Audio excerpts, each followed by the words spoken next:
नमस्कार दोस्तों, स्वागत है आपका न्यू उत्कर्ष आईएएस यूट्यूब चैनल पर। और आज का जो हमारा टॉपिक है वो है जैव विविधता को खतरा। बायोडायवर्सिटी को जो खतरा है वो आज का हमारा मुख्य बिंदु होने वाला है। तो चलिए हम शुरू करते हैं। जैव विविधता को खतरा, तो इससे पहले की जो भी वीडियो हैं जैव विविधता से रिलेटेड या फिर एनवायरनमेंट से रिलेटेड, ये जो मैंने श्रृंखला चलाई हुई है बच्चों, उसको आप ज़रूर विजिट करते रहिए, देखते रहिए, समझते रहिए और उसका एनालिसिस करते रहिए। कॉन्सेप्ट के साथ वहाँ पर मैंने क्वेश्चंस भी कुछ डिस्कस किए हुए हैं, तो आप उसको जो है रेगुलर देखते रहेंगे और जो है अच्छे से उसको स्टडी करेंगे, है ना। तो टॉपिक वाइज चीज़ें मैं जो है कवर कर रहा हूँ और उसी क्रम में आज हम डिस्कस करेंगे जैव विविधता को खतरा।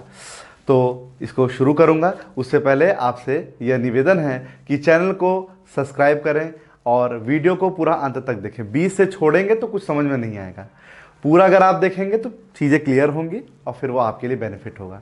ठीक है, तो चलिए आइए समझते हैं जैव विविधता को खतरा कैसे कैसे हो सकता है।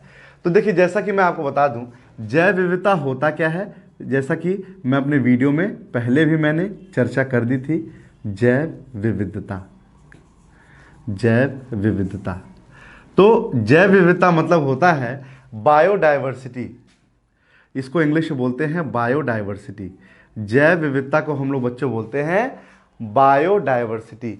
जैव विविधता यानी जीवों की विविधता, बायोडायवर्सिटी यानी कि जैविक मतलब जितनी भी लिविंग थिंग्स हैं उनकी डाइवर्सिटी, उसमें सूक्ष्म जीव और जंतु सभी आ जाते हैं। क्या क्या आते हैं बच्चों?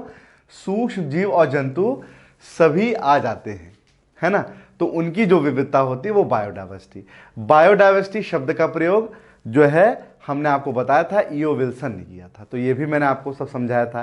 तो अब हम क्या यहाँ जानना चाह रहे हैं, उनको खतरा, तो खतरा कैसे होगा भाई? बायोडाइवर्सिटी मतलब ये हो गया कि जितने भी ऑर्गेनिक कंपाउंड है, कार्बनिक पदार्थ हैं, उनको खतरा कैसे हो रहा है, किन किन कारणों से हो रहा है, यही हमको यहाँ पे जानना है। तो जैव विविधता के नाश का प्रमुख कारण क्या है? प्राकृतिक आवासों का ह्रास, प्राकृतिक संसाधनों का अतिदोहन, विदेशी प्रजातियों का आक्रमण, वनों की सघनता का कम होना, औद्योगिकरण और अवैज्ञानिक तरीके से खनन के साथ अवैध शिकार और तस्करी है। तो अब आइए इसको हम समझते हैं, प्राकृतिक आवासों का ह्रास कैसे हो रहा है। भाई आप देख रहे हैं कि देखिए, कॉमन सी बात है, कुछ यहाँ पे नया नहीं है, ध्यान दीजिएगा। जिस तरह से उत्तरोत्तर जनसंख्या बढ़ रही है, और सरल शब्दों में समझें तो जिस तरह से जनसंख्या लगातार बढ़ रही है और लोगों को रहने के लिए आवास चाहिए, लोगों को रहने के लिए आवास चाहिए, तो आवास कैसे मिलेगा भाई? स्थल और जल की अगर हम बात करें, पृथ्वी पे अगर हम बात करें, सबसे पहले मैं थोड़ी सी जानकारी आपको दे दूं। जल और स्थल, जल प्लस स्थल 71, 2, 29, 8 यानी 71.2% जल, 29.8% स्थल। अब स्थल तो इतना ही है ना बच्चों, खुद समझिएगा, स्थल तो 29.8 ही % है ना, ये बढ़ेंगे तो है नहीं कि बढ़ जाएंगे? आप बताओ, नहीं बढ़ेंगे। अच्छा, कुछ बढ़ना या घटना होगा तो वो है पॉपुलेशन। पॉपुलेशन बढ़ या घट सकती है। तो कहने का मतलब नियंत्रित क्या करना चाहिए? नियंत्रित हमको जनसंख्या करनी है, ना कि स्थल करना है। तो मेरे कहने का मतलब यह है कि जब जनसंख्या बढ़ेगी तो लोगों को चाहिए, उनका अधिकार है कि भाई हमको जो है स्वच्छ वातावरण चाहिए, रहने के लिए जगह चाहिए। तो जब रहने के लिए जगह कहाँ मिलेगी भाई? जंगलों को तो ही काटेंगे, पेड़ पौधों को ही तो काटेंगे, और जब हम पेड़ पौधों को काट करके अपना आवास बनाएंगे तो कहीं ना कहीं प्राकृतिक आवासों का विनाश कर रहे होते हैं। जब हम, अगेन रिपीट कर रहा हूं, जब हम पेड़ पौधों को काट कर अपना आवास बनाएंगे तो कहीं ना कहीं प्राकृतिक आवासों का हम विनाश कर रहे होते हैं, जो कि सही बात नहीं है। खुद सोचिए, जंगलों में भाई पेड़ पौधे हैं तो पेड़ पौधे पे आश्रित बहुत सारे जीव जंतु हैं, चिड़ियां हैं, वो अपना वहां घोंसला बना रही है, उनका आवास विनाश हो रहा है। जंगली जानवर हैं, वो पलायन कर रहे हैं, तो वो कहाँ जाएंगे? कहने का मतलब जब प्राकृतिक आवासों का विनाश करोगे तो वो कहाँ जाएंगे? वो तो बेसहारा हो जाएंगे। तो ये सब सारी चीज़ें होती है जो हमें समझनी है। तो प्राकृतिक आवासों का ह्रास, प्राकृतिक संसाधनों का अतिदोहन, जो भी हमारे नेचुरल रिसोर्सेस हैं उनका हम बहुत ज़्यादा अत्यधिक अतिदोहन कर रहे हैं।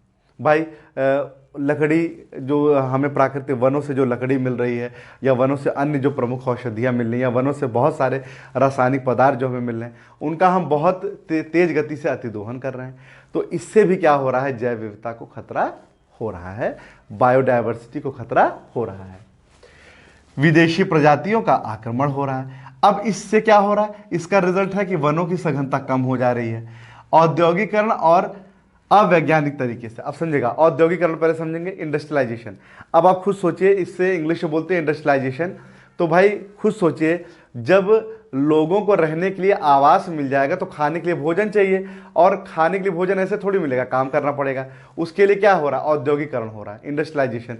कहीं राइस मिल पड़ रही है, कहीं जूट मिल, कहीं कॉटन इंडस्ट्री पड़ रही है, कहीं टेक्सटाइल इंडस्ट्री पड़ रही है।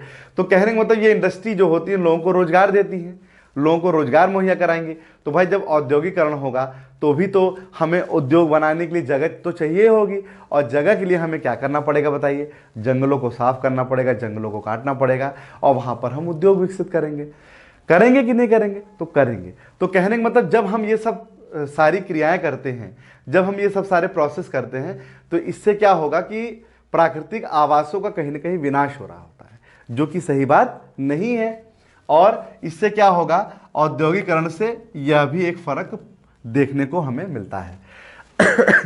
यहां तक चीजें पूरा कॉन्सेप्ट क्लियर हो गई। इसके पीछे की और कहानी, एक और कहानी बच्चों, क्योंकि जिस तरह से जनसंख्या बढ़ रही है, और तो कार्बन का जो प्रतिशतता है वो भी बढ़ रही है।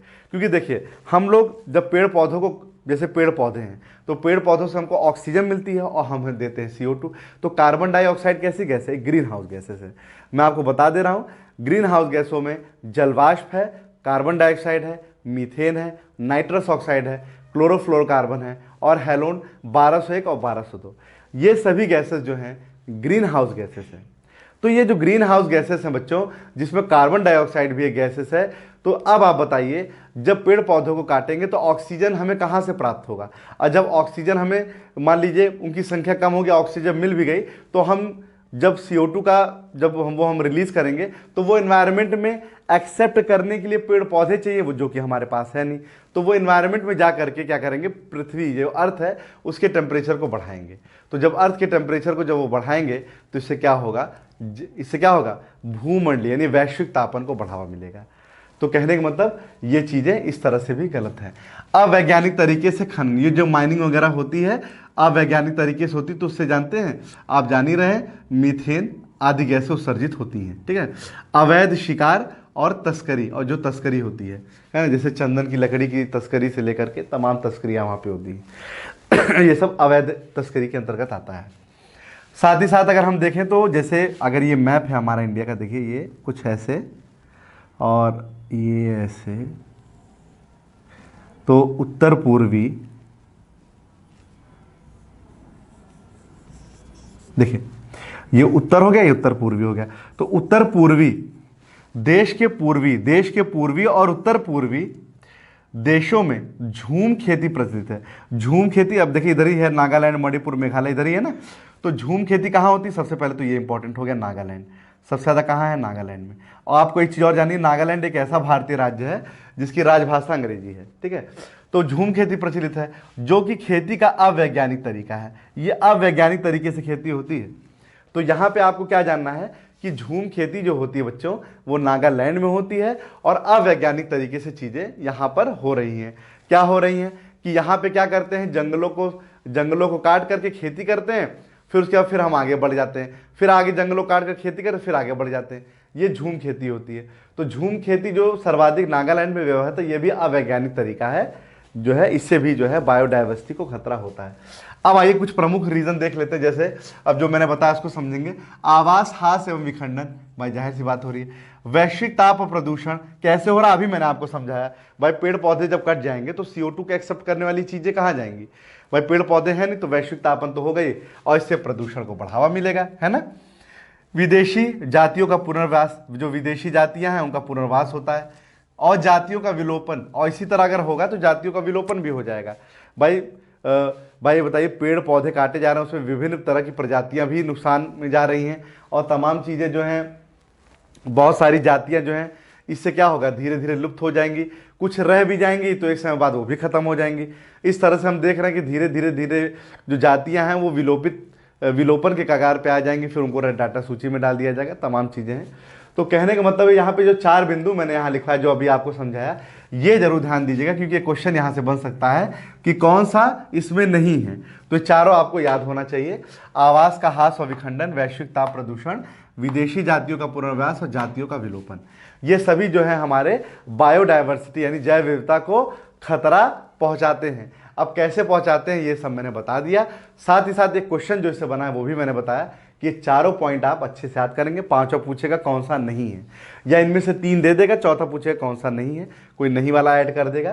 तो इस तरह से जो है आप उसमें एलिमिनेट कर पाओगे, पर तब जब आप इसको अच्छे से ध्यान से, जो मैंने समझाया उसको अच्छे से पढ़ लोगे तब। ठीक है, तो आज का ये वीडियो मैं यहीं पे समाप्त करता हूँ। जैव विविधता को खतरा। वीडियो कैसा लगा लाइक कीजिएगा और शेयर अपने दोस्तों के साथ कीजिएगा। वीडियो को पूरा देखा कीजिए, और एनवायरनमेंट की इसी श्रृंखला में हम मिलते हैं नेक्स्ट वीडियो में। अभी के लिए इतना ही, धन्यवाद।